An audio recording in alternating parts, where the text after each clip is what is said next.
And last time, semi-alaikum, here we go.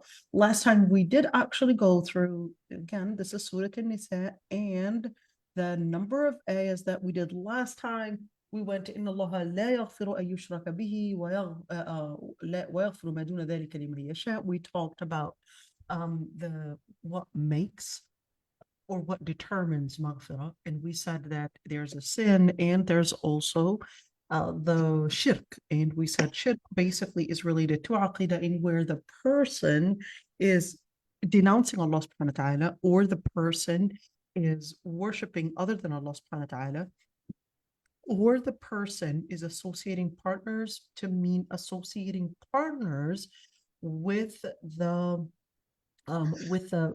names and attributes of Allah subhanahu wa ta'ala. So all of that would basically be included as shirk.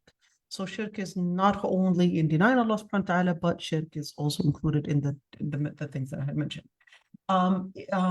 In Yet in terms of al-maghfirah would be related to a sin that was committed, in where the person still has faith in Allah subhanahu wa ta'ala, but their behavior was actually speaking not the principles of Allah subhanahu wa ta'ala. And we did actually go in details in that regards. I'm just summarizing. وَمَا يُشْرِكْ بِاللَّهِ فَقَدْ ضَلَّ ضَلَالًا بَعِيدًا. So whoever associates partners with Allah, associate partners with Allah subhanahu wa ta'ala, Allah subhanahu wa ta'ala says, فَقَدْ ضَلَّ ضَلَالًا بَعِيدًا. When you look at the word ضَلَّ, we said that basically means to get into a delusion, and ضَلَالًا بَعِيدًا مَفْعُولٌ مُطْلق, to mean that it is a far away, distant delusion away from the center of truth. And of course, when you look at the center of truth, before you look at the actions in our times today, they more would be concerned about the person's actions and the person's behaviors.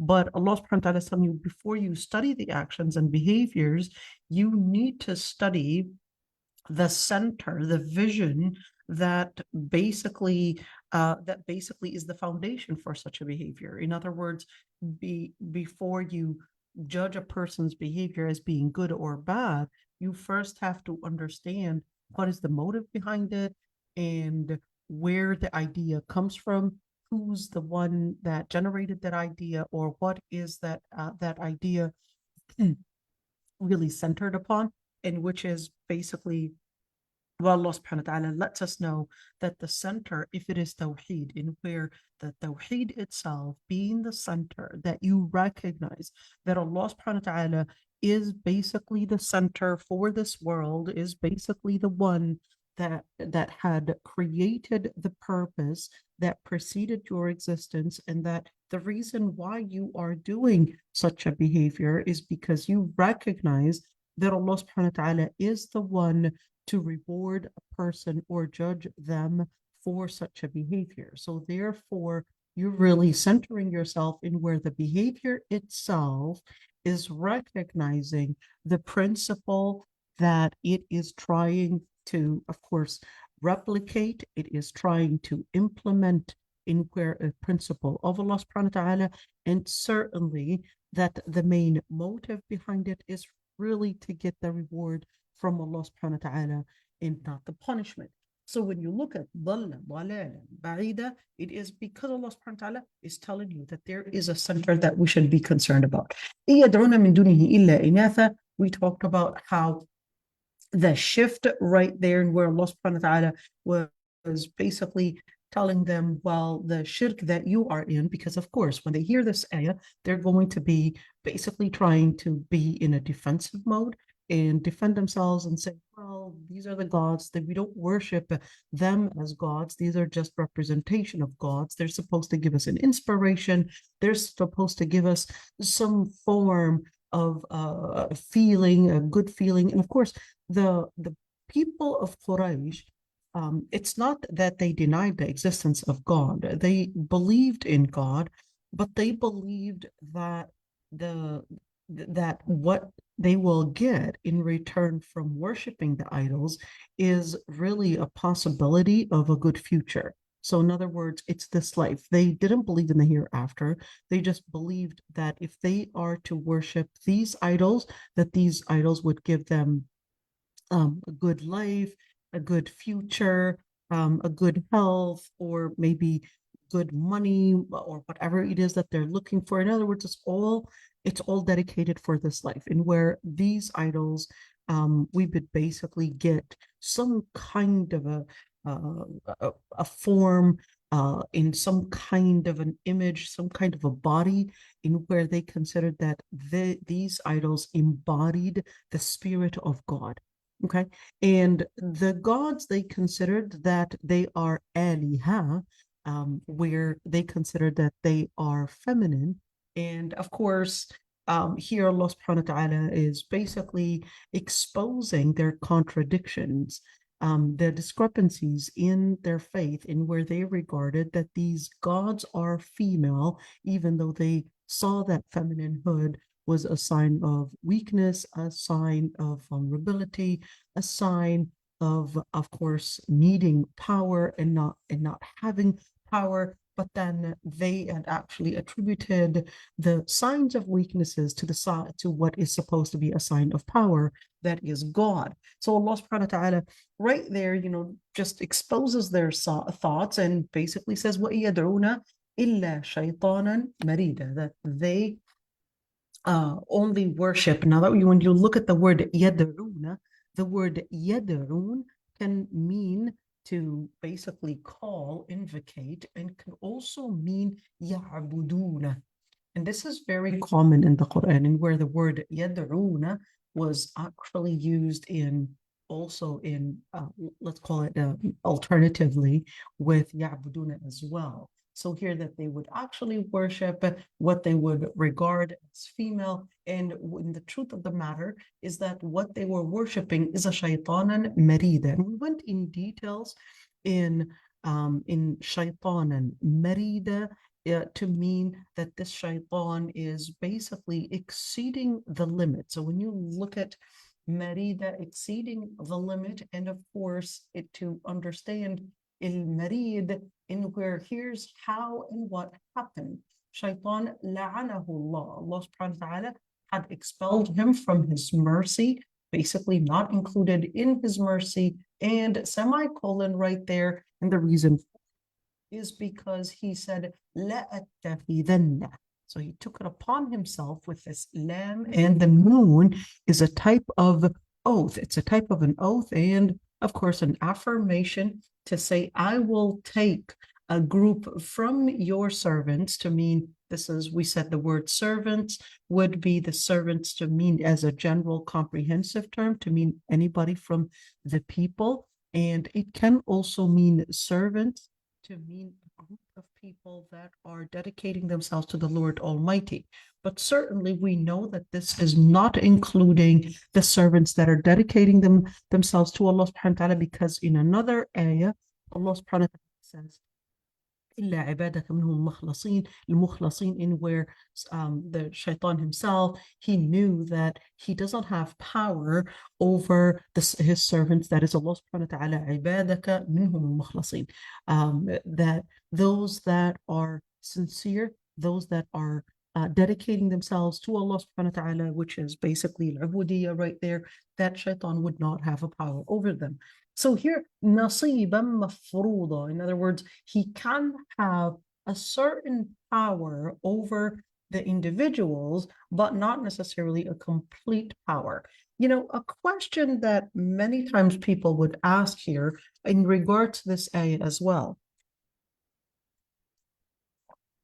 is exorcism real?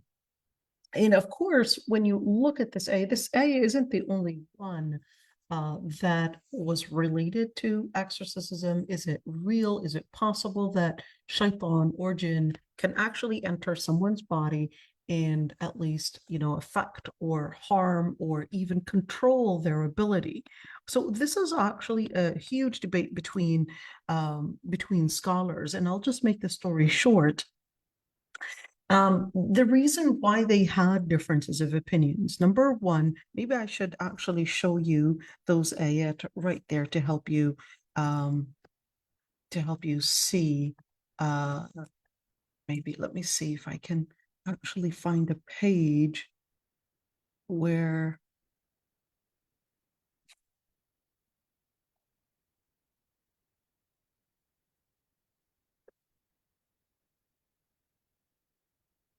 let's see.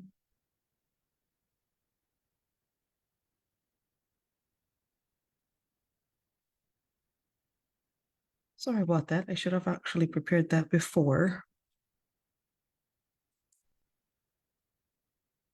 So the debate was really because of a number of different ayat. I want you to look at this one, in where the ayat themselves don't necessarily say that there is exorcism straightforward like that.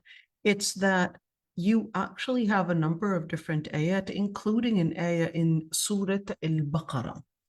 In Surah al-Baqarah, in where Allah subhanahu wa ta'ala Allah subhanahu wa ta'ala actually says, وَمَا يَقُومُونَ إِلَّا كَمَا يَقُومُ الَّذِي يَتَخَبَّطُهُ الشَّيْطَانُ مِنَ الْمَسِ. I want you to look at this ayah right there. So in this ayah, the scholars, along with the ayah that we're doing, I'm going to show you the ayah so you could actually see what I'm talking about right there.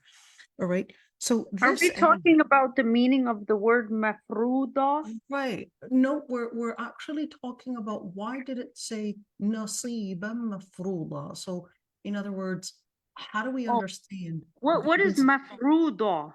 Mafruda means like something that is mandatory, but like fard.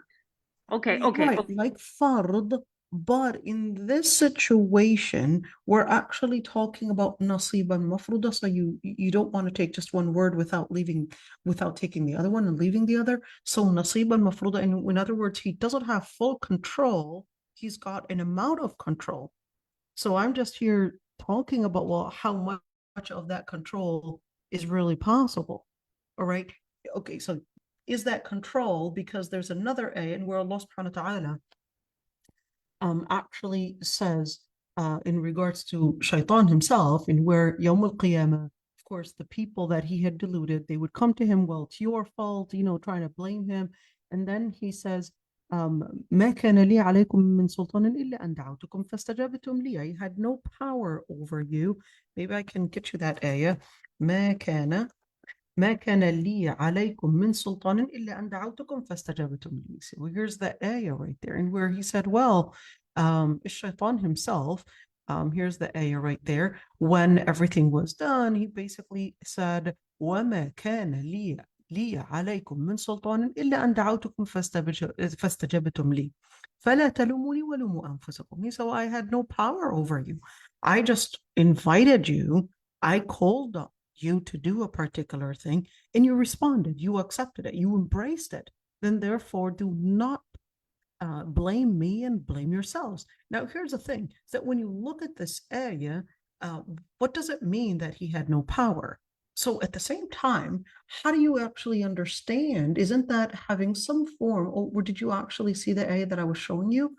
Here we go. ما كان لي عليكم من سلطان إلا أن دعوتكم فاستجبتم لي. I had no power over you. You just accepted. دعوتكم. I just called you to do a particular behavior and you responded. You accepted it. You embraced it.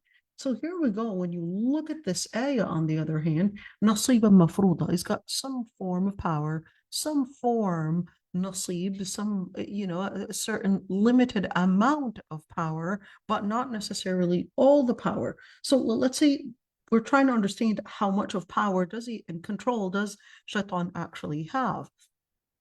Let's see this one. Here's another ayah in where this ayah is in a completely different context. الذين يأكلون الربا لا يقومون إلا كما يقوم الذي يتخبطه الشيطان من المس.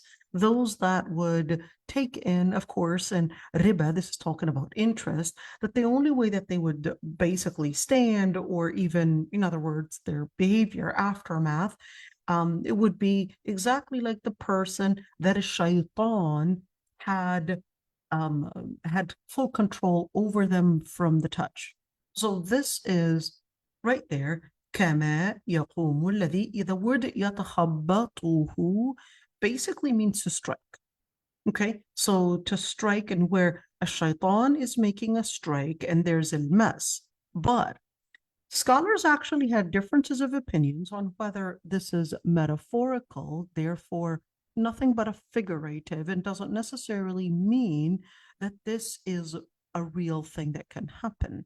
So this is, yes, in the context of talking about riba, but then does the tashbih, which is basically giving a simile, does it have to be real? So if I were to say, Noura is as pretty as, I guess, a flower. Well, I said Noura is as pretty as a flower, but it doesn't mean that Noura turned into a flower. And certainly, the qualities of a flower are completely different than the qualities of Noura. Noura is a human being, a flower is a plant. Those are completely different things. But we use the simile in order to basically compare one part of that comparison, which is beauty in this situation. So, but that doesn't mean that it has to be necessarily completely true. But some scholars, they debated that and said, well, no, the Quran, when it gives, even if we're talking about a comparison, even if we're talking about a figurative term, it will not give you something that is not real. So the first group of scholars, they said it is possible that shaitan can really affect a person and cause some form of exorcism. The second group of scholars, they deny that that is at all possible. They said, well, when we're talking about ilmas, to mean that the shaitan would have control, let's look at the ayah again. And they said, look at the word mess. The word mess simply means a touch. So therefore, they denied that that exorcism is at all real, and they said it is nothing but a touch. Certainly, the touch can have some form of takhabbut, some form of an effect, but that effect does not mean that shaitan can actually control the person's behavior, make them kill, make them jump, make them do something. They said that this cannot happen. So this is the second opinion. Okay, just keeping that. And of course, there is another opinion in where they said, well, yes, this ayah right there, it does not necessarily mean that shaitan cannot enter the body. They said the shaitan can enter the body, but it's their ability to control completely is not as much as controlling them in their decision making, controlling them in what they say and all of that, but it is possible that it can go inside their body and have them, or at least get them sick, which is what the word takhabbut means, get them sick, probably eliminate their power over themselves, at least over their body, but not necessarily completely having control over them. Now, one thing to say is that yes, this is one of the ayat, and there is that one. Of course, they did actually also depend on other evidences, such as where the Prophet ﷺ actually said that shaitan yajri, shaitan actually would go into and flow inside Ibn Adam's blood. And the first group, again, they understood it as literally, in where they said, well, what that means is that the Prophet ﷺ actually said, this is a literal interpretation, in where shaitan actually flows through the blood. Therefore, where there's a path, there is a part that we may not see and we cannot see, but it's actually there, and where it does have some pathway, some control over our physical body. The second opinion, they saw this hadith when the Prophet ﷺ quoted or said this quote in where shaitan yajri fi uruq ibn Adam majra dam. They said this is a figurative sentence, figurative quote, where what it is basically saying is that that shaitan would go around in giving waswasa to Ibn Adam, to the son of Adam, exactly the way that effect would be, exactly the way that blood would have an effect on the person.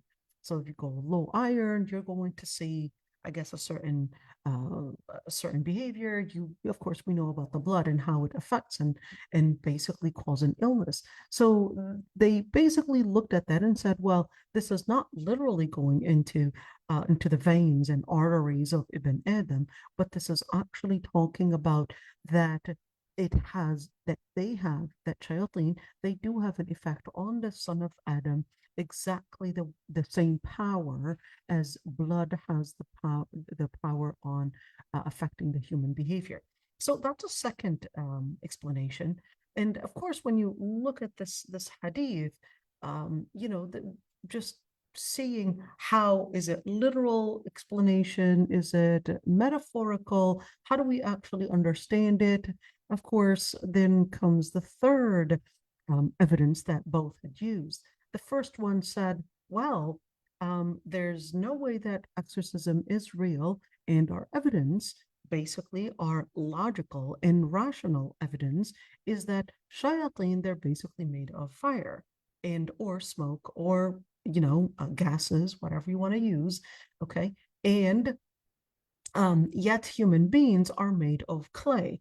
And these are two different things. You cannot blend them. If you were to put smoke or if you would to put fire on human beings, it would burn them. Then therefore, this is actually not logical. That's the first opinion. So for those that wanted to use logical evidence or at least rational evidence, they basically used their understanding of fire or their understanding of these different elements, human element, and basically what they know about the matter of human being, let's say it that way, if we could use that.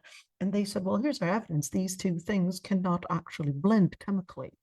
The other group of scholars, they basically said, well, shayateen are not necessarily as smoke or fire or the substance that you would understand in your, let's call it physics world, and think that it is the same as that. Yes, Allah subhanahu wa ta'ala used the word that they're created marajum min nar, but this doesn't mean if you were to have, I don't know, a bonfire, that what you're seeing in front of you is shayateen. That's not related to that. It's that Allah subhanahu wa ta'ala is telling us that they were created from a substance of whether gases or a different substance that basically is not necessarily of what is within your matter. So to use the logic and to use your understanding of physics and chemistry in understanding how can humans or the matter of the side of human beings, and also the jinn actually blend. This Oh is yeah, because we can't even see the shayateen. exactly. So they said this is a metaphysical thing. This is beyond nature. Therefore, to use this type of logic to understand shayateen and think that, oh, I've got here a logical evidence that these two are basically two different elements that cannot dissolve whatsoever, is basically using a wrong understanding and a wrong definition. And even you're using the wrong thing to understand the logical piece, because this is a completely different substance. So shayateen are not as the gases that you would know, on the table of elements. And same thing, shayateen are different than the substances that you would basically know in understanding even physics. So therefore, to use this type of logical understanding is basically broken. It's basically irrelevant to really understanding what we would mean in terms of mess. So this is just an idea. So can shayateen actually have? So the reason why we're going into this is really to understand how much of power do shayateen really have. So I just laid out the differences of opinions right there, just to keep you aware of all these differences of opinions, in where, of course, many times these questions are asked, and I do have other videos in regards to shayateen, and of course, can they affect the human being, all of that. So I basically talk about it in another video, but I'm just giving you an idea of the debate right there. وَلَأُضِلَّنَّهُمْ. So أُضِلَّنَّهُمْ, we talked about the three different usages, the three different methods that shaitan would actually use against human beings. أُضِلَّنَّهُمْ, basically to delude them away from the center of the path. And لَأُمَنِّيَنَّهُمْ, and use the type 2, which is to let the person and the people live in some form of hope. And of course, the hope in where exactly the same way that he had used against Adam alayhi salam, where he basically told him, أَوَلَا أَدُلُّكَ عَلَى شَجَرَةِ الْخُلْدِ وَمُلْكٍ لَا يَبْلَى.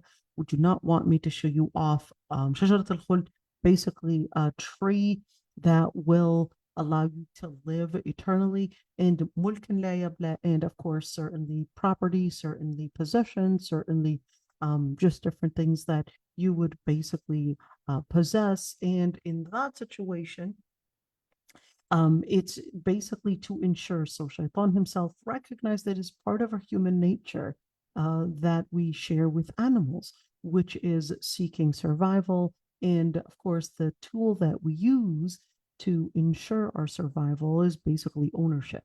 So what we would basically run and in search of and trying to basically dominate it, a certain feeling, and where we want to feel that we're dominant and we're strong, we're in power, we're is, I guess, ensuring our security, ensuring our life, etc., is basically money. It gives us a sense of belonging, it gives us a sense of power, it gives us a sense of feeling that this is ensuring our survival.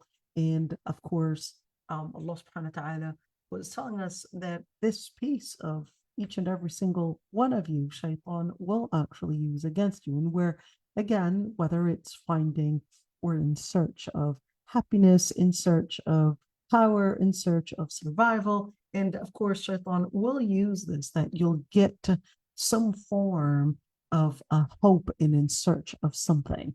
And we're going to see that search of hope and search of something, where it's going to be taking us in later on.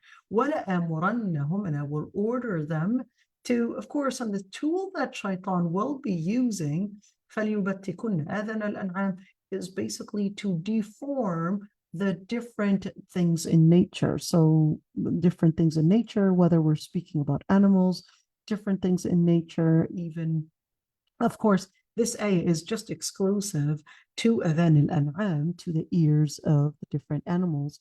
But then the context to it is basically because the pagan Arab, so why are we looking at, just the ears of the animals? Why that? So the pagan Arab, what they used to do is that they had created their own rituals, and their own rituals, certain animals, if they were to get a number of different babies, or a number of different male babies, whatever it is, that they would basically chop the ears in certain ways in order to say that these animals are dedicated for the gods, and therefore it's a form of giving a ritual, a form of dedication, etc. So here Allah subhanahu wa ta'ala was basically exposing their culture, that culture was really a culture that Shaitan himself had really inspired them to do, and not necessarily something that is a real dedication to the Lord Almighty, but it was more of a satanic inspiration to harm the animals or to harm people's bodies. So here we go. وَلَأَمُرَنَّهُمْ فَلْيُغَيِّرُنَّ خَلْقَ اللَّهِ, and that I will order them to change the creation of Allah subhanahu wa ta'ala. So changing the creation of Allah subhanahu wa ta'ala, changing the person's body, is really a satanic inspiration. So whether we're talking about different piercings, we talked last week about the different types of so-called, surgery, cosmetic surgeries, etc. And of course, we talked about that in details. We went into speaking about things like Botox, fillers, plastic surgeries, doing facial, I don't know, taking or excessive skin, all of that. So, and we said, to make the story short, that if this was done for a medical necessity, then in that situation, it would be permissible to do. If it's for a medical necessity, whether the medical necessity was a deformity in the person's creation, or whether it was a trauma that later happened. And of course, in that situation, although, yes, technically, what we are really trying to do is really let this person, live somewhat of at least a healthier life. It is definitely somewhat of for aesthetic reasons, for beauty reasons, but the deformity, the deformity is a medical deformity. In other words, it's definitely harming the person because we have a deformity on ground. So that's a different story. The second piece, and of course the evidence to it, that hadith was really the hadith when that man that had basically had a nose that was amputated before Islam, he had a nose made of silver that basically started reacting to the different body fluids. And then later the Prophet ﷺ actually told him to take and basically put a nose replacement using a golden nose replacement. And we know that gold is not permissible for men to wear, but the reason why he chose golden nose replacement was really because gold is not as active and does not react to the different fluids, or at least the different things in the environment, as fast as silver. We know that in chemistry. All right. Now, so did take a nose replacement. So that was by the order of the Prophet ﷺ. So in other words, there was a deformity, and therefore, even if it's haram, you can commit something that is haram in order to fix a deformity. What's the same thing? Let's say somebody needed a heart replacement. And of course, we know that right now they are finding that pigs' bodies and certain things in the pigs, they basically have commonalities. And can we actually have a pig's body, a pig's heart, as a heart replacement? The answer is yes. Why? Because even though, yes, it's a pig, or even, some pieces of the heart, all right, can we actually use that? Yes, we can. But it's haram to eat pork, let alone actually take their body and put it inside of you. So the survival of a human being is basically considered sacred.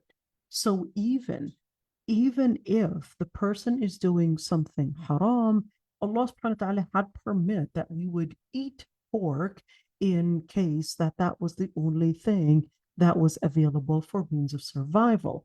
If we're able to eat pork, and if we're able to, drink something haram or eat something haram for survival means, then in that situation, if that was the only known procedure or the only alternative that we have, then we could certainly use that, because the human existence and the human survival is considered a sacred thing and a highest level of necessity. So in that situation, it would definitely be permissible to do. Same thing if, let's say, we're talking about blood transfusion. Can I do blood transfusion? And we know that blood is najis. But not because blood is najis doesn't mean that everything about blood is disgusting. So having the blood having impurity, it doesn't mean that you cannot do blood transfusion, because the survival of human beings is a necessity, in where even if that is najis, if you're capable to actually give human life and or even health, then in that situation, you can take blood transfusion or even donate blood. But donating blood on a condition that you're not taking money for it, right? You're not taking money for it. What about donating other organs? Isn't that considered a form of deformity? Donating organs is, in general, as a general rule, is actually haram. Let me explain. So the general rule is that it is haram to deform your body.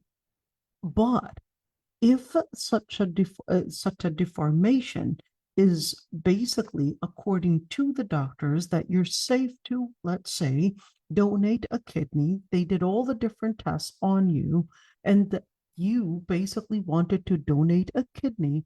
Your father needed a kidney. You were the best match.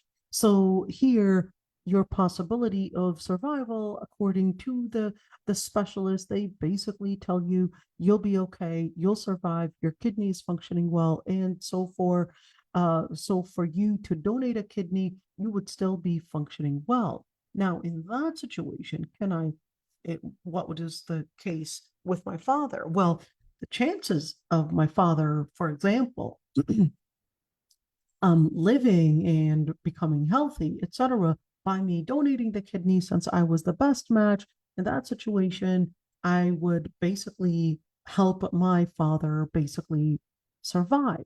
So in that situation, donating a kidney would not be haram. But to donate for the sake of money, that would be haram. To donate for the sake of money, that would be haram. To donate different body parts, the general default ruling is basically haram unless the person was doing it, we're out of necessity, and we're not talking about necessity, well, I'm just trying to make money.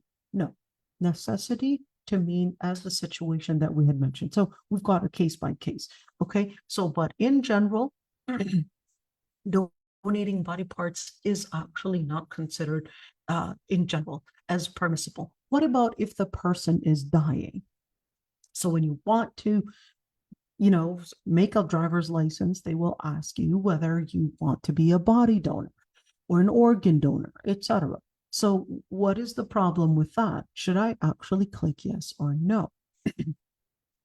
So the general rule is that if the person is dying, okay, and we're talking about clinically dying, in that situation, it is permissible to donate body or organs for people that might actually have a better chance of living. What do we mean by clinically dead? What we mean by clinically dead is that their body is functioning, but they are considered a vegetable in where their brain damage is not reversible, in where these people clinically, they're just going to be on these ventilators for the rest of their life. These people are really considered dead. Their brain is showing no gray matter. Their brain is basically showing that there is no way that these people will come back to living ever a normal life. These people, this is what their MRIs are basically showing in regard to their brain. Okay, so in that situation, if the person is clinically dead, it's a case by case in where we cannot just say, oh, clinically dead, I'll make the fatwa. No, it's not one person making the fatwa. We would basically need more than one doctor's opinion that is basically specialized within that field to basically be two Muslim doctors to witness that, yes, this person is considered clinically dead. This person is basically not going to be surviving. And that would be the power of attorney, right? Who would be deciding? No, not power of attorney. So we Oh, because power, if you're in a vegetable state, how would you even, you know what I mean? got it. So okay, so legally you would have guardians, and you can actually write a will. So if you already have a written will, so that basically will be what would be used. Like this person put a yes on their driver's license that they want to donate, and therefore they could actually take that and say, well, we've got evidence to do that it's basically their consent to use their body for the survival of other people. But if you put no, or at least if you didn't answer that question, then in that situation, your parents, your relatives, in a situation where you cannot give consent, they may actually act as the guardians to give or decline a certain consent. Okay, so in that situation, we're just here, I'm not going to speak about the legal side of it. The legal side of it, that's a different story. Okay, so I'm not going to speak about the legal side of it. I'm talking about the Islamic side of it here. So the Islamic side of it, if we have two medical doctors, Muslim medical doctors, if we don't have two Muslim medical doctors, at least get the report, and the report would actually be read. And we do have in the US, for example, we've got AMJA, and you can actually find their website.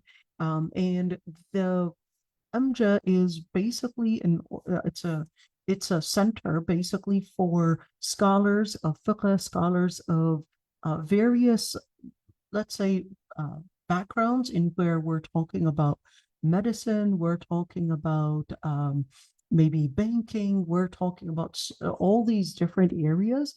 And then they also have the fiqh side. So they will research to see whether this does apply to this particular case. So we don't give a fatwa just like that. No, there is supposed to be a medical report, because this is a case-by-case fatwa. So this is not a general fatwa like that. This person is clinically dead and that's it. No, we need two doctors, not male necessarily, doesn't have to be male, but two doctor witnesses. And we also need two muftis to also say, well, yes, this person looking at the case, does this actually apply right here? So we would also get the muftis to even look into the case and see whether this applies, and basically make the final statement, because we're talking about somebody's life here. We cannot whatsoever judge somebody as basically, here we're pulling the plug, or we're basically determining your death, and just take it as, oh, I basically said, yeah, just pull the plug and that's it. It's not a word of it's just not just a word to say, but you're actually determining the execution of somebody or not. You don't want to make just a fast fatwa like that. You want to make sure that the ones that are making the report are basically valid and certainly competent scholars in the field of medicine, and also competent scholars in the field of fiqh, in order to say this is a case where in front of us, we could also say that if it's possible for them to donate and even make use of the different organs in their body in order to have other people survive, then that in that situation is actually possible. Here comes the challenge number two. Challenge number two is that a lot of times, of course, when we look at the medical teams, not always do they take in consideration the Islamic rulings in how we deal with a dead body. So they would basically, literally, even an autopsy, boom, boom, boom, and just chopping it up. But in Islam, you would basically have to deal with it with care, and certainly with that necessity, with whatever is needed, etc. Then in that situation, you are basically taking in consideration the Islamic rulings in dealing with the body. So we're just laying it out. So the first group of scholars, they basically said, well, should I put a yes? They said, yes, you can put a yes, but only if you also had informed your family and given them a will that they wouldn't necessarily, that is, if let's say you had a car accident and all of a sudden, they would take you to the hospital, and then they say, yeah, so right there, and make their own decisions, even though they do contact the guardians and all of that, but it, we're just talking about a fast-paced thing.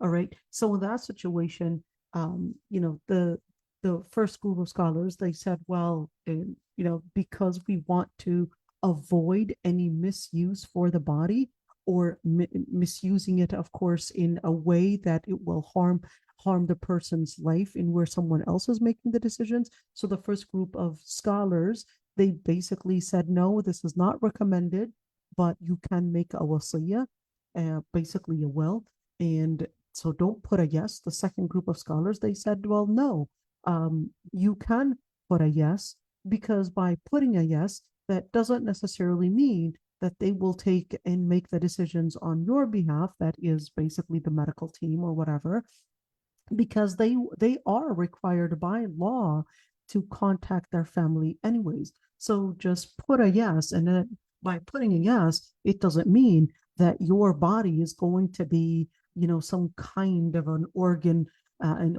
replacement for someone else without your family consenting to it.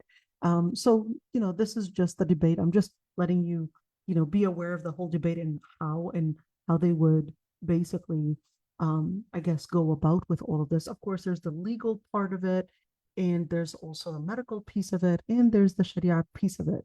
So just wanted to say that. So فَلْيُغَيِّرُنَّ خَلْقَ اللَّهِ, that they will change the creation of Allah subhanahu wa ta'ala.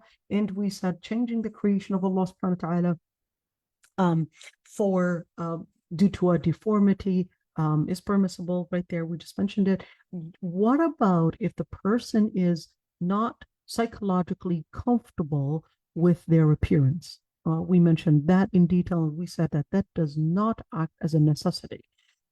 So not comfortable with your nose, not comfortable with, I guess, your face not having a dimple, and you're psychologically not comfortable, you feel people are looking at you, etc. Well, the problem here is looking at the hadith where the Prophet ﷺ actually said that there are لعن الله النمصة والمتنمصة الفالجة والمتفلجة and الواشمة والمستوشمة, that the Prophet ﷺ had said. And of course, in another hadith, متفلجات للحسن, of course, speaking about the women that basically, of course, with facial hair, here this is exclusive according to most of the scholars in terms of eyebrows and how they would reshape them or do that microblading or shape them into a very thin way, etc. All of that, or even remove the whole thing and use coloring instead of it. That all of that is a form of nams and therefore haram. All right. The second is basically al-washira wal-mustawshira, or which is really similar to al-mutafallija. So what they used to do was braid their teeth. They used to see it as beauty, to make and sharpen their teeth, to make them look smaller, because they basically perceive that as it's showing that the teeth are baby teeth, therefore she looks younger. I mean, whatever, but this is how they used to see it. And the hadith was saying متفلجات الحسن. So the reason why they had done such changes onto their appearance was really because in an attempt to look more beautiful, at least in their based on their standards.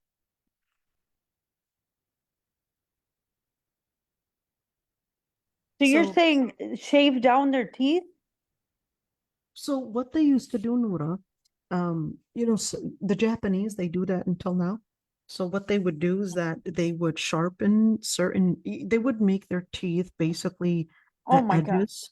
God. I know they would separate the edges between the teeth, and by separating the edges, they thought that would. I know it looks like a vampire, to be honest, but SubhanAllah. I know it looks like a vampire, just imagine. I mean, Jazakallah khair for the clarification. Yeah, I don't know. That looks like Freddy Krueger, if you ask me. Man, that was such a scary movie when I was young. I don't even like to go to the dentist to get what you have to get done. Well, let alone. well, wait a minute. So speaking of dentist, if there is a deformity, okay, then it's permissible to have that done. So you know what? Let's say your teeth are fine, but then you wanted them to get whiter and you wanted them to do what is called the Hollywood teeth. Then in that situation, what they're going to do is that your original healthy teeth, they're just going to really braid and blade and use these blades to make them smaller. And what they're going to fit on them is some kind of an acrylic, some kind of I guess, more of a plastic thing, and this piece is supposed to be covering the actual healthy teeth. I actually had to have that done because my tooth was chipped. So if The tooth, veneer. right, well, if the tooth is chipped, then in that situation, that's permissible to do. Same thing if you wanted to put braces, they'll actually sharpen certain areas in the teeth in order to have these metal things actually go onto your teeth. So they will braid certain things. They will actually use a method in order to have certain fixing for the teeth. So in that situation, for medical reasons and for a deformity, it's not impermissible. What is impermissible? It is impermissible that, oh, my teeth, I want them to be kind of like Julia Roberts or whatever it is. I want them to be all white and all of this Hollywood teeth and all of that. Is there a medical reason? No, there isn't a medical reason, but there is a psychological reason where I feel I don't fit. I feel, do you have an actual uh, deformity in the teeth? No, it's just that me just feeling better about myself. So in that situation, that doesn't act as a necessity, and therefore it wouldn't be permissible to do what is basically lil husn. So out of wanting to look more beautiful, it would not be considered as permissible. All right. But doing things because of a deformity, the teeth, they're basically deformed. They're basically have one is going way inside, one is coming out, one's all of that. And of course, this does have an impact on a person's spine, on a person's jaw, on a person. Of course, all of these different areas, they will actually affect a person. It's not just an issue of appearance, but it does have an effect even on a person's, believe it or not, the jaw even affects the person's the body structure, even on the way they walk. So it's really, really interesting. So in that situation, whether we're speaking about the teeth, dental issues, or whether we're talking about physical issues, and in that situation, if there's a deformity, you can actually get it corrected, even if we basically talk about deformity as a result of trauma. So let's say the person had double mastectomy or mastectomy. They had their mastectomy, basically their breast removed, okay? And why? Because not because she wanted to identify as a male, but because she basically had breast cancer and wanted to remove that tissue because of the cancer in it. Because if she doesn't, then that's going to go into her lymph nodes and possibly get her all sick. In that situation, she could actually die. So let's talk about first mastectomy. So the first mastectomy, let's say that she only had one breast that we know had basically shown that there were cancer cells in it. She can have that mastectomy. Let's just assume that the doctors are saying the chances of having the other breast actually have cancer in it is high chance. So she doesn't yet have the other breast actually having cancer in it, but they're saying that there's a high chance. Can she actually have double mastectomy? So if the experts are saying that there is a high chance in where this is a form, it's not that she wants to just remove the breast because she wants to remove the breast, but it's basically for prevention. Okay, so in that situation, she can. What if she doesn't have any cancer cells, but she had two sisters actually have breast cancer, and she thought, well, the chances, they're telling me I have a high chance of having breast cancer, therefore I would like to, just anticipate the situation and rather me miss a chance and probably have breast cancer when I don't know it. I already have two sisters. I'll just make double mastectomy from now, and that way I won't have to worry about it. So in that situation, it would actually be haram because we don't build the fatwa based on shak. We don't build and on doubt. Doubt is not our area where we would actually say, yes, we're doubting, there's chance, etc. But we would basically need evidence. We would need evidence for you because you don't want to change the creation of Allah subhanahu wa ta'ala. We would need evidence that, yes, there's a possibility, but this possibility, let's say she basically did all the genetic testing and basically did, based on BRCA1, BRCA2, and all of these different things, and basically did blood tests. They do have blood tests and genetic testing. At least in America, they would actually do these blood tests for you, in where they'll tell you, they send it to New Jersey. That's the place that they would send it to. And I think there's another place in Ohio that they would send it to, and then they would tell you whether you actually have not only the genes for it, but you also have basically the signs that, yes, you are heading towards that direction. So this would then be something that we would take in consideration if you wanted to do that preventive measure. But if it's not based on those tests, but based on your own intuition, then in that situation, we cannot base any fatwa on an intuition. Just because your gut feeling is telling you, that's not what we would depend on. Similarly, we wouldn't depend on your feelings as our place of yaqeen, as our place of certainty. We would base it based on evidence. We would need genetic testing. We need blood tests. We would need all these different measurements to say, oh, wow, this person really has a high chance. And if basically she would do a double mastectomy, as an example, she would basically avoid having breast cancer, because all the studies and all the evidences are showing that she's actually heading towards that direction. So they would basically do all these testings in regards to, I guess, your cycle, when you first got your period, and basically BRCA1, BRCA2, genetic testing, when your family and all your relatives and all these different things, in order to rule whether you are, these things are actually computerized. So it's not necessarily just a person coming up with an idea in their head. No, they've got logarithms.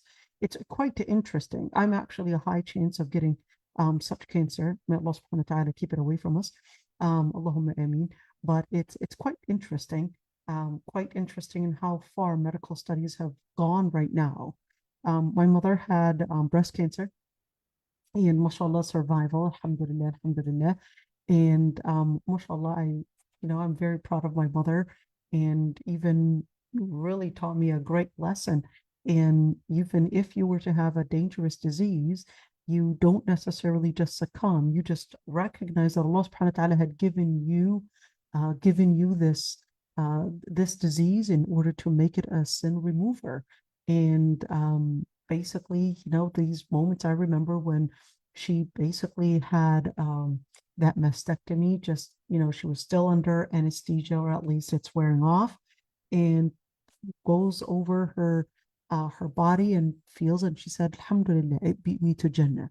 Now that is strength. That is power, to actually just go over your amputated body part and just think of it as, well, it beat me to Jannah. That is power. That is power. So, just don't be defeated. Don't be defeated. Just look at it and remember that this is just a moment, and that this doesn't mean that that Allah subhanahu wa ta'ala is basically making it as an end necessarily. So, yep, live a moment of iman. وَمَنْ يَتَّخِذِ الشَّيْطَانَ وَلِيًّا مِنْ دُونِ اللَّهِ فَقَدْ خَسِرَ خُسْرَانًا مُبِينًا. By the way, I actually had a couple things I was supposed to say about this ayah as I was going over it, and let's go over. I do see, hold on. So it looks like I'm missing out on a number of different questions before I go into those ayat. Hold on. So let's see. The first question: can Allah lie? and other impossible questions. Is this straight up kufr or shift? Sorry, I just have the waswas or OCD thinking. All questions from previous lessons. Can Allah lie? So Allah subhanahu wa ta'ala says, وَمَنْ أَصْدَقُ مِنَ اللَّهِ قِيلًا. And Allah subhanahu wa ta'ala, there's no one that is more honest, and of course, certainly more speaking the truth of things more than Allah subhanahu wa ta'ala. Can Allah lie? Can Allah have a son? Is it possible? If he's capable of doing everything, why can't he have a son for himself? If he's capable of doing everything, why can't he, or maybe he can have a son? If it's possible for everything, well, can Allah lie too? So those things are impossible by definition on Allah subhanahu wa ta'ala, because Allah subhanahu wa ta'ala is basically, let me, I guess, use something that is clearer and less ambiguous than an action like lying. All right. So we're gonna just use this as the base in order to understand the other ones. So is it possible that Allah subhanahu wa ta'ala can have a son? So Allah subhanahu wa ta'ala, it's impossible for Allah subhanahu wa ta'ala to have a son. Why? Because Allah subhanahu wa ta'ala is the creator. A son actually means he is a creature. And it's impossible to be a creator and be a creature at the same time. You're either the creator or you're a creature. And it's impossible that Allah subhanahu wa ta'ala is a creature, because the second that Allah becomes a creature, then in that situation, someone else created him. So the question, for example, well, who made Allah? Well, Allah subhanahu wa ta'ala is not a creature. So to think of the question is actually based on the assumption and based on the premise that there is supposed to be something that made Allah subhanahu wa ta'ala. And of course, subhanAllah, Allah subhanahu wa ta'ala is not a made creature. Allah subhanahu wa ta'ala is not a creature from the beginning. So since Allah subhanahu wa ta'ala is not a creature, Allah subhanahu wa ta'ala made the story easy for you and told you, well, he's al-awwal, he's the beginning, and he's the last. In where Allah subhanahu wa ta'ala is not a creature, therefore Allah subhanahu wa ta'ala was not made. So the question, who made Allah, is actually a wrong question, because it stands on the premise that Allah is a creature, but Allah subhanahu wa ta'ala was not made. All right, same thing when we're looking at, can Allah lie? Allah subhanahu wa ta'ala is basically telling us that what he has is that وَلِلَّهِ الْأَسْمَاءُ الْحُسْنَى, that Allah subhanahu wa ta'ala has the magnificent names and attributes, in where these magnificent names and attributes reveal, one, yes, power and encompassment for all power, and number two, al-husna, for good things. So you would not have any name or attribute to Allah subhanahu wa ta'ala contain of anything evil, because Allah subhanahu wa ta'ala is basically all just. Allah subhanahu wa ta'ala is basically as-sad. Allah subhanahu wa ta'ala is basically the one that is giving you a sidq. He's basically giving you all the honesty. He's basically speaking the truth of things. He would not whatsoever be the one to reflect in any way of anything evil. And certainly lying is a form of an evil behavior, because lying, you are giving misinformation to manipulate to gain some kind of a thing. So Allah subhanahu wa ta'ala does not give you misinformation. That's why the ayah said, وَمَنْ أَصْدَقُ مِنَ اللَّهِ قِيلًا, that Allah subhanahu wa ta'ala, no one is more honest than Allah subhanahu wa ta'ala. And certainly Allah subhanahu wa ta'ala is the resemblance of honesty. In fact, Allah subhanahu wa ta'ala is the resemblance of honesty, is the resemblance of mercy, is the resemblance of justice, is the resemblance of good, is the resemblance of beauty. All the good traits and all the good things are basically Allah subhanahu wa ta'ala was the one that put them in. What about evil things? and where Allah subhanahu wa ta'ala basically says that he's the one that defeats, isn't that evil? He defeats injustice. Now that's good. Okay, he defeats injustice. He's the one that basically brings good. So he's the one where you would look at, for example, al-mu'izz al-mudhill. How is it that he brings honor and he brings humiliation? Isn't that a contradictory? That's to show encompassment. He will give honor to those that are basically embracing his principle, and he will give defeat to those that would go against him. So it's not contradictory, it's to show encompassment for the exact same thing. In where if he's giving honor to those that are supporting him, therefore he's basically showing defeat for those that basically do not support the Lord Almighty. And same thing when we're talking about the Lord Almighty giving victory and giving defeat. He's basically giving victory to justice and giving defeat to injustice. And therefore, for the waswas and OCD thinking, I want to say one thing, is that the Sahaba, they basically came to the Prophet. I want you to pay attention to this one. This is really common. I want you to pay attention to it, especially for the new Muslims. Their brain can sometimes, I mean, any person, doesn't have to be just a new Muslim, can, having, that moment of fluctuation in the brain. So don't worry about it. They should register for the Aqidah class with Gems of Light this summer. Inshallah. So let me explain this waswas piece. So the Prophet, Sallallahu Alaihi Wasallam, I want you to look at this hadith. This is really, I'm going to show you, oops. I'm going to show you this hadith, and this hadith is actually, I would say, the main thing. Alhamdulillahi alladhi radda kaydahu ila al-waswas. I want you to look at this hadith. All right, so this hadith, here we go. Here's Sahih. That's a really good resource. All right, so here's what happened. The Prophet ﷺ, the Sahabi comes to the Prophet ﷺ, and he basically tells the Prophet ﷺ that sometimes we would find يجد في نفسه يعرض بالشيء لأن يكون. Now I want you to look at this, in where he's basically explaining that they're getting these impulsive, or at least impulsive thoughts, these paranoia thoughts that are coming to him. And of course, he's basically laying out the situation, and where he says that we would prefer basically, in another narration, prefer that the skies would rip open, then actually say exactly what those thoughts are basically coming to our mind and what's happening. So the Prophet ﷺ said, Allahu Akbar, Allahu Akbar, Allahu Akbar. Alhamdulillahi alladhi radda kaydahu ila al-waswasa. The Prophet ﷺ said, Allah is great, Allah is great, Allah is great. Alhamdulillah, all the praises due to Allah subhanahu wa ta'ala that basically had made the plot really go in towards nothing but paranoia. I'm going to comment on what that actually means. So let's see.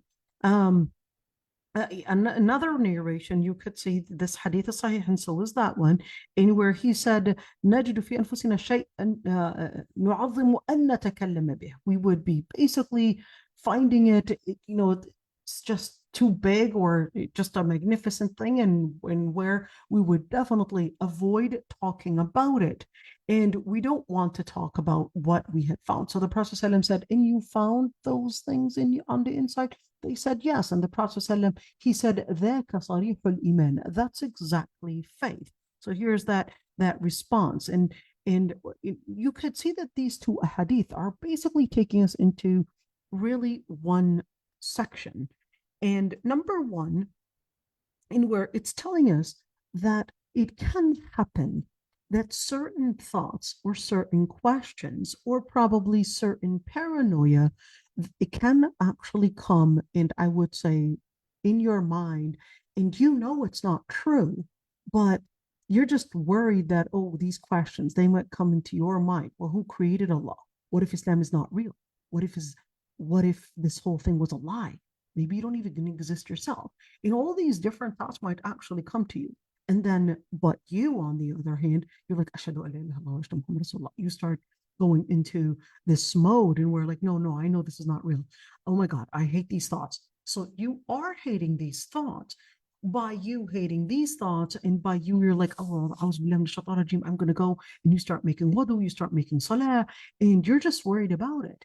So you worried about it. You saying Ashhadu an la ilaha illallah, you actually taking action where you are concerned about your faith. I would actually get people coming to me. They would be crying, literally crying. They're like, I'm getting these thoughts. Am I going to be a kafir? I'm like, no, you're not. Allah subhanahu wa ta'ala, or the Prophet actually tells you, ذَلِكَ صَرِيحُ الْإِيمَانِ. This is in fact faith. And what you are getting is really nothing but paranoia. So what is a paranoia? It becomes really just different things in the brain. And usually this happens either after trauma, let's say a relative died, went into a divorce, some trauma happened in her life, and where think of it as I would usually explain it to them, think of it as like a glass ball, you know, those glass balls, and where there would be, it's like a snow inside, and then you would shake it, and it's like the snow is coming down and all of that. At least that's what it looks like. It basically happens like that. And after trauma, this is really common in where the sisters would come to me, or brothers, they would come and say, hey, I'm getting these thoughts. I don't believe in them. I'm not really sure what, and I'm trying to read more and all of that. At that moment, I do not recommend reading more in regards to, let's say, questions in Aqidah, all of these different things. At that moment, when you're going through this paranoia, I would say read about other things and try to engage in other things. Your brain is just having all of this, think of it as a glass ball in where it's just shaken. It's so shaken by the trauma or the situation that you're probably you maybe, I don't know, lost a job or whatever it is. And then you're all of that sudden just confused. What just happened? Your brain becomes like it's so foggy. And this paranoia just overcomes you and you don't know what to do about it. So in that situation, I would tell you, do not engage. That's when I would tell you, do not engage in reading on books that relate to the subject, because at that moment, your brain is really living a confusion. That confusion is not as a result of your faith, but it is more as a result of more of a physical thing. So it's exactly like you attempting to continue training when you're actually having, let's say, heart problems or probably physical problems, where the doctors are telling you, hey, I don't want you to actually right now do any workout. Okay, that's the same thing. In where during that time, it's not that I don't want you to seek ilm, but during that moment, your brain is not ready to go for training, for workout, and for this kind of mental study right now, because all you're going to be doing is getting your brain excessively tired, and you're just really going to go into a worsening case of paranoia. So what should I do? In that situation, we would just recommend working on your day-to-day things, doing your salah, certainly, doing your siyam, doing your tazkiyah on, aside from all these thoughts, because you want to keep in mind that this is more of a waswasa. This is more of, let's say, these impulsive things that your brain is doing, and not necessarily something that your heart is necessarily relating to. So it's more of a physical thing, I guess, some chemistry in your brain that's just taking you elsewhere, but the side of your recognition is definitely not affected. So the side of recognition, which is right there, why did the Sahabi come to the Prophet ﷺ? This Sahabi came to the Prophet ﷺ because he recognizes that he believes, he recognizes what he believes in. In fact, he was saying, hey, I don't want to say what thoughts are coming to me. I don't believe in these thoughts. In fact, I'm so troubled by them. So just by him approaching the Prophet ﷺ is actually telling you that he's not embracing those thoughts. He's not embracing such skepticism. It's that these paranoid or at least impulsive things that the brain is doing is basically not affecting his heart and certainly not affecting his faith. And that's why it's important to keep in mind when we treat such cases, we don't necessarily rush and think that this person is having some doubt in faith. It's not necessarily a doubt in faith. It's an issue of right now having these impulsive thoughts in where it's just the brain, I guess, right now shaken with some things. So in that situation, this is Iman, this is faith. Don't worry about it, move on. So let's see, to what extent can we love, say, the Western culture? I see a lot of immigrants, no salah, and don't do anything about their Muslim heritage. So, so if loving the Western culture, I mean, that's a very broad, that's a very broad word. I mean, you don't have to consider yourself not Western. You can be Western and be Muslim. It doesn't mean that you have to hate Western culture. No, you would hate if there is kufr, you would hate the pieces, or at least separate yourself from the areas that are basically going against Allah subhanahu wa ta'ala. But if there are certain things that are not against Islam, that's part of you. Why not? If it's not against Islam and it's whether it's called Western culture, you don't have to Arabize yourself in order to be Muslim at all. All right. You don't have to Arabize yourself. You don't have to, I don't know, consider yourself Malaysian, Pakistani. You don't have to. If you're an American, you're Western, European, etc. Well, that's absolutely fine. You don't have I to. heard in Texas that there's like cowboys that come in with their cowboy hats and you know. There you go. Why not? So you don't have to give up on your lifestyle unless it contains kufr and haram. So you can be European, Western culture and be yourself. You don't have to change into becoming Arabi or change into becoming any other heritage. Your heritage is really a part of you. So you can be African American, you can be, I don't know, whatever culture you come from, that's absolutely fine.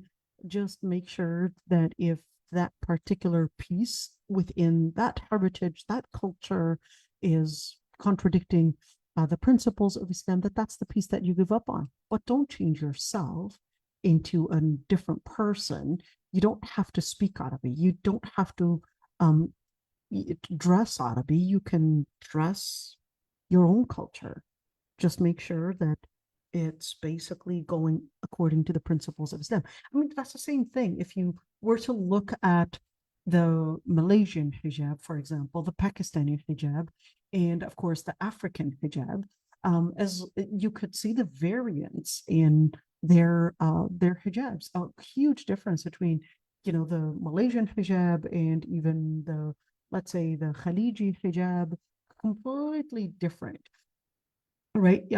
Throughout the history of Islam, it basically, and even the Pakistani hijab, it's just the principle. Just embrace the principle and create your own, I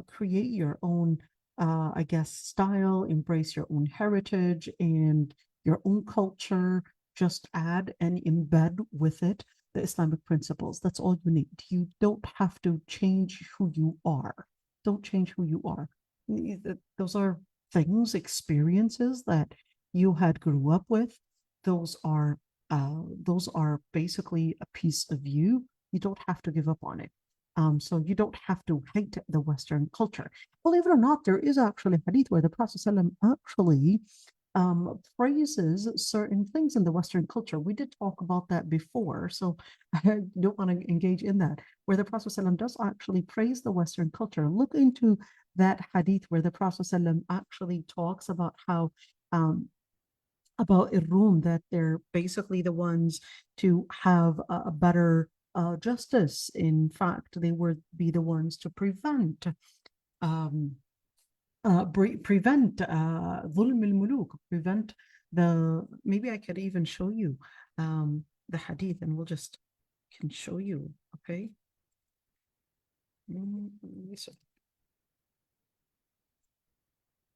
Okay, here we go. You could see the hadith and give me the hadith.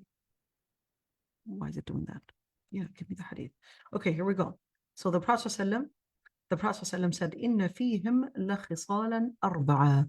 So this is the West. The Prophet ﷺ is actually praising the West, or what is at the time called the Rum. He said, they're ahlamun nasi inda fitna. They're people that are the calmest whenever a calamity were to happen.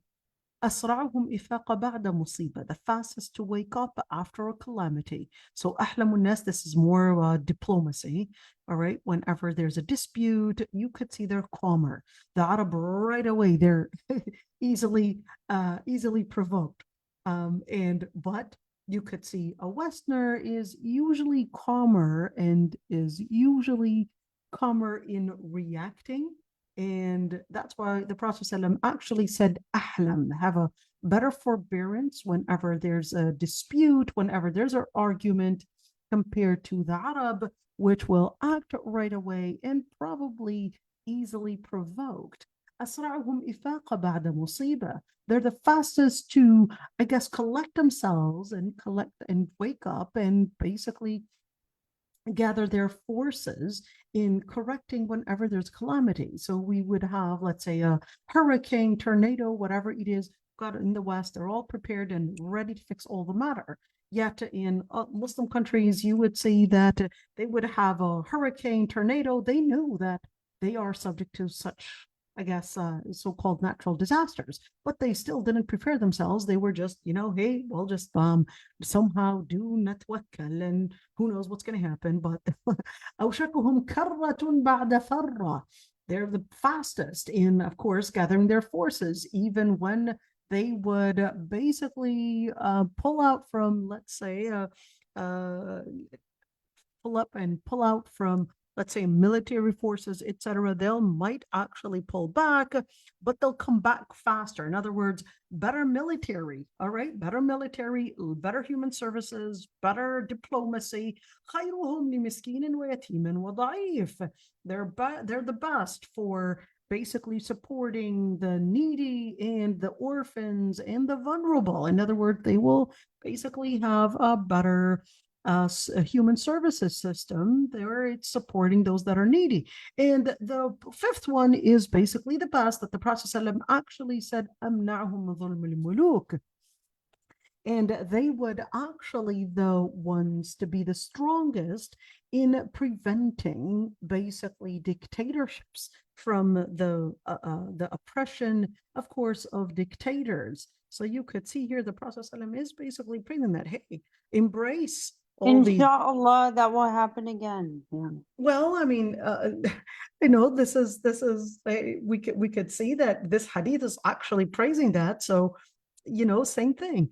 Can you actually get the beauty of what you would find in Western culture and also the beauty of what you find in Islam? Well, that's what a Muslim actually does. Hey, take the beauty of Western culture and take the beauty of Muslim culture and take the beauty of Chinese culture, and hey, al-hikmah dallatul mu'min. Wherever there is wisdom, wherever there is something good, you take that as the place of guidance. So it doesn't mean.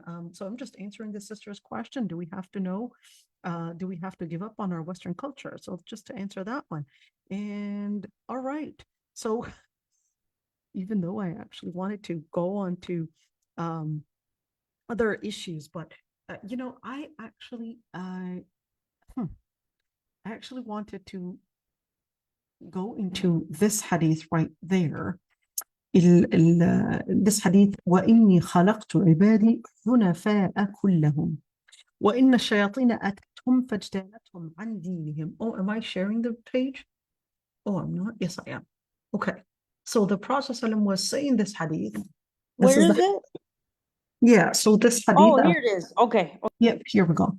So وإني خلقت عبادي حنفاء كلهم وإن الشياطين أتتهم فاجتالتهم عن دينهم فحرمت عليهم ما أحللت لهم وأمرتهم أن يشركوا بي ما لم ما لم أنزل به سلطانا وأمرتهم أن يغيروا خلقي. You could see this hadith, of course. Here we go. You could see, let's see, narrated by Ahmad, and let's see the other part in where in Nasa'i. And of course, so this hadith at the end is an authentic hadith. So let me explain what this hadith is saying. So, and I had created my servants as monotheists, all of them. In other words, they're all monotheists, all of them believing in Allah subhanahu wa ta'ala, all of them basically believing in the oneness of the Lord Almighty. I'll talk about that in just a bit. And that shayateen came to them and basically separated them away from their religion and forbid onto them what Allah subhanahu wa ta'ala had regarded as permissible, and amarathum an yushriku bi, and ordered them to associate partners with Allah subhanahu wa ta'ala with what Allah subhanahu wa ta'ala did not basically reveal any evidence to, and ordered them to change my creation. That is, so this hadith, there's something called hadith Qudusi, and this is a hadith Qudusi. Let me just explain what a hadith Qudusi is. So a hadith Qudusi is not a Quran, and it's not the words of the Prophet ﷺ. The word, okay, well, let me requote that, or let me reword that. Okay, so the idea is basically an inspiration from Allah subhanahu wa ta'ala. Okay, and the Prophet ﷺ is quoting, but it is not a verbatim quoting. The words are really in the Prophet ﷺ's words, but it's the Prophet ﷺ basically quoting upon Allah subhanahu wa ta'ala. That is actually called hadith Qudusi. I want you to keep that in mind because many times people are just confused. So this is not the hadith al-Qudusi, you know, it's kind of like me telling you, hey, this is what the Prophet ﷺ is saying, and I would quote, and it might sound like I'm the one saying it, but it's basically a quote. Okay, so this is the Prophet ﷺ quoting off Allah subhanahu wa ta'ala, but this is not a verbatim quote like the Quran. The Quran is verbatim, but the hadith Qudusi is basically in the Prophet ﷺ's words that are attributed to Allah subhanahu wa ta'ala. So here, إني خلقت عبادي حنفاء كلهم, in where we're all created حنفاء, meaning that it is part of our creation, part of our what is called a fitra, all right? Al-fitra is basically the way that you were created in your own nature, in where to turn to Allah subhanahu wa ta'ala. But here's one thing. It's part of your creation, so there are two sides to it. Number one is that there's another hadith where the Prophet ﷺ actually says كل مولود يولد على الفطرة. Every single person is born with a pure nature. Why am I getting into all of this? Hold on, let me explain to you why I'm going into all of this and just explain. I know some people are like, how did we get into all of this? So I'm here trying to explain, when you look at فَلْيُغَيِّرُنَّ خَلْقَ اللَّهِ, that shaitan will basically provoke the people in order to change the creation of Allah subhanahu wa ta'ala. Is this type of changing the creation, is this only talking about the appearance, or is this also talking about an inside thing, in where our relationship with God, our relationship to understanding God, our relationship to at least what is God, is it part of our own creation that we believe in God? Is there something at all inside of us? Is there such a thing as a God gene in us? How do we understand all of this? That's what I'm trying to explain. All right, because since we're here, so I wanted to take you to this hadith to understand, to explain and even answer the question: is there such a thing as a God gene, or is there such a thing on the inside of us that's basically part of our creation, in where we basically know something?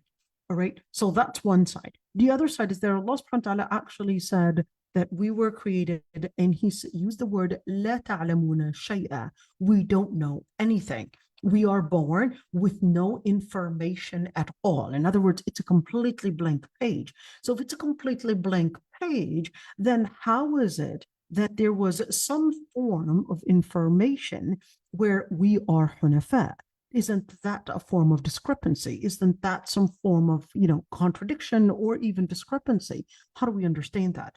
So the way we understand it is that, and of course, we have another ayah in where I'm just laying out the different data, and then we're going to explain the whole thing and how they would blend together. In another ayah, in where Allah subhanahu wa ta'ala says, وَإِذْ أَخَذَ رَبُّكَ مِنْ بَنِي آدَمَ مِنْ ظُهُورِهِم. Maybe I could take you into that ayah. وَأَشْهَدَهُمْ عَلَى أَنفُسِهِم. Let me take you to that ayah so you could actually see that ayah. وَإِذْ أَخَذَ رَبُّكَ مِنْ بَنِي آدَمَ مِنْ ظُهُورِهِم. Okay, let's see. So this ayah, and where you could see Surah Al-A'raf right there. All right, and here we go. وإذ أخذ ربكم من بني آدم من ظهورهم ذريتهم وأشهدهم على أنفسهم ألست بربكم قالوا بلى شهدنا. So what happened? Basically, their Lord Almighty had taken from the backs of the children of Adam, from the back of Adam, his own offspring, and made them witnesses upon themselves. Am I not your Lord? And they said, verily, we are witnesses. But on Judgment Day, they would basically say, we were pacified away from all of this. Or they would say, well, it was our ancestors that before us, they basically are responsible for all of this. They deluded us. We embraced their culture. And basically, here we go, we're into this culture. So when you look at this ayah, this one here, how is it? I don't remember that Allah subhanahu wa ta'ala basically made me a witness upon myself. I don't recall any of this. I don't recall any question. Someone might say, I don't recall any question. I don't recall any type of asking me if I would want to live and be held accountable and try it out the test. I don't remember anything. So that's why Allah subhanahu wa ta'ala, look at these pieces together. In Islam, when you talk about recall, to mean to remember something, that's one side of memory. There's another type of memory that is not necessarily in your brain or recorded in your brain, but there's the other type of memory that is basically part of within your nature. So when we talk about nature, we're talking about genetics, we're talking about not necessarily genetics, but we're talking about your own making. So your own making functions in a certain way in where that function is really based on a specific purpose, is really based to develop a certain function in where that خلقت عبادي حنفاء كلهم is basically speaking about the fitrah. So why don't I recall? Well, that's because this type of, let's call it memory, is not in the brain, but is actually inside your making, whether you call it your genes or whether you call it in the making of your creation. It is part of you that you would basically seek hierarchy, seek some power that you would relate to in your invocation or understanding what is behind life, where am I heading, etc. That's part of your creation, and that is the fitrah. But does that mean if I were to put you in a remote island and somehow have, I don't know, some gazelle or some deer nurse you, and then you would basically be like Tarzan, okay, growing in this really remote place away from human influence, etc. Does that mean you're going to become a person that basically is Hanif, or person that basically believes in God? The answer is no. You're not going to come out like that. So what am I going to come out as? There's no way for you to actually believe in any form of a deity unless you had some outside information. So this information you don't make up. This information, there's a God, etc. This is wahi. This is a revelation. You didn't make up the idea. So we didn't create the idea of God. But this idea of God is basically a revelation. It's wahy. Okay. We didn't somehow think about it. We didn't somehow have some kind of a feeling. The wahy was basically the revelation was there to help you understand what Allah subhanahu wa ta'ala had already built in you. Let's call it the receptors. So you've got the receptors that basically were built in order to receive the revelation, in order to embrace that there is a God, that there is a purpose behind life, what is after death, and these kind of questions. So you've got the receptors built in. That's hunafa. The receptors where you want to turn into something, where you recognize there's a power, you recognize there's a force that's controlling this world, you recognize that this life is basically taking me somewhere, but you don't really have built-in information. Where is it taking me? Who is behind this world? Or even the question, do I even need to ask the question, who is? What is the momentum? What is the power? What is the force, etc.? So what is the purpose? All of that. That's basically the Hanif part of you, in where it's a receptor, you're in search of something, you're basically built in with these receptors to connect to the revelation. But the revelation was sent because on the inside, you don't have that information at hand. You don't have that information. It's so great. It's so great to have that clarified. That's right. So you don't have that information built into you in where, yeah, so it's basically God, and this is what we need to do. You don't have that information built into you because you were born with no information whatsoever. Your brain is basically equipped with cognitive skills to help you recognize, to basically learn, unlearn things, to basically understand the cause and effect, these cognitive skills, but not necessarily invent an information. So even the information that we would get, that information is based on experiment, is based on what we research, etc. But when it comes to God Almighty, you basically cannot whatsoever use experiment to understand God. What does that mean? Is there a way that we are going to have some kind of a scan to basically detect malaika, or some kind of a scan to basically detect whether, whether Allah subhanahu wa ta'ala, what Allah subhanahu wa ta'ala is or whatever? There's no way, because what your brain was capable of designing, tools and all these different things, they're basically designed to detect matter and study matter. Allah subhanahu wa ta'ala is not matter. So there's no way that your brain, which basically was designed to understand and study matter, there's no way that your brain is going to have any power to basically somehow understand and even go and detect what is beyond matter. Allah subhanahu wa ta'ala is not matter. But your brain is capable of understanding different consequences of things, understand the purposes of things, understand how things function. But there's no way that you can detect somehow Allah subhanahu wa ta'ala on your scan.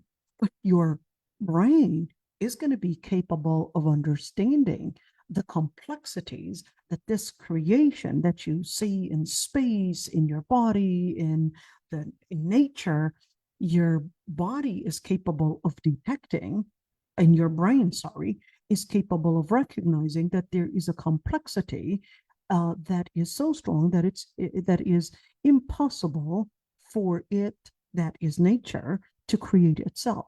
That's what your brain is capable of getting to. Your brain is capable of understanding the complexity, how things function, but there's no way that your brain and your, let's call it your intelligence, the human intelligence, it's whatsoever going to get to finding Allah somewhere. We finally found Allah, you know, in some kind of a scope. No, there's no way, because the Lord Almighty is not matter. What you will find is that this is reflecting a magnificent creation, and therefore a magnificent creation was basically designed and not coming by, you know, as some kind of a chance, but it was actually formed. It was a design. It was a magnificent design reflecting a magnificent creator. So when you look at خلقت عبادي حنفاء, to mean this is within your own nature, that you've got the receptors, and الشياطين would basically, they were the ones فَاجْتَالَتْهُمْ عَنْ دِينِهِمْ. In other words, you know, when you look at in sociology, they will consider that polytheism came before monotheism. In Islam, this is wrong. Monotheism came first and polytheism came later. So why would they say that? They said that because they had seen polytheism, actually the artifacts are showing that the fossils are there, showing different artifacts, different things, showing that this is what they worshipped. And then later, of course, they considered monotheism really Judaism and Islam and Christianity. And they considered, well, that actually happened later, so therefore polytheism precedes. So in Islam, the whole story is misunderstood by them wrong. It's that Allah subhanahu wa ta'ala first, Adam alayhi salam and Nuh alayhi salam, all those people, they were basically muwahidin. They were basically in embracing monotheism. So why don't we find any artifacts of that monotheism? Because anyways, in monotheism, you're not supposed to have an artifact resembling God. It's that simple. So any artifact, any idol to resemble God is basically going to be taking you into polytheism from the beginning. So to consider that, yeah, you're supposed to find an artifact to resemble God in order to prove that monotheism actually came first is basically self-contradictory from the start. So in Islam is that no, people were actually on a monotheistic faith. It isn't until later that people had invented different ways because they basically were influenced by, of course, shayateen, etc. And then that basically started the path of polytheism. And then later on, Allah subhanahu wa ta'ala had revived monotheism in of course the Bani Israel, or even in the different groups of people. But then of course some of it was forgotten. So it could be that Buddhism was probably a monotheistic faith at one point. Maybe Hinduism was as well. We don't really know. The other religions, it could be possible that they were monotheistic faiths and then later on basically evolved into something else. It is possible, but at the end of the day, is that what we would recognize is that yes, there was a revelation to take people back to monotheism and to Allah subhanahu wa ta'ala. So that's basically in short. And of course, the method that they had used in order to influence the method that was used in order to influence the people were basically one, حرمت عليهم ما أحللت لهم, basically taking them out of the principles of the Lord Almighty, and of course basically ordered them to associate partners with Allah subhanahu wa ta'ala, and certainly to change their creation. So you've got these different methods that were used in terms of their behavior in order to change their creation. In other words, to change the person's thoughts, to change the person's, let's call it natural creation. In other words, their own, let's call it organic creation, So the shayateen would use different methods to change that organic creation by basically changing their appearance, changing their body, causing certain deformities to really change who they are.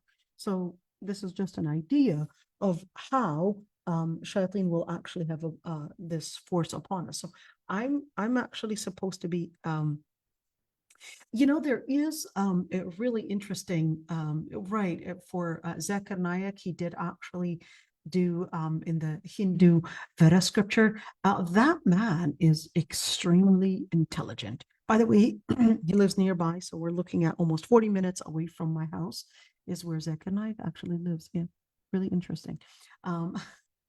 Right, he lives in a city called Wow, you guys have to meet him one day, inshallah. I really want to. I really want to. It would really be an honor.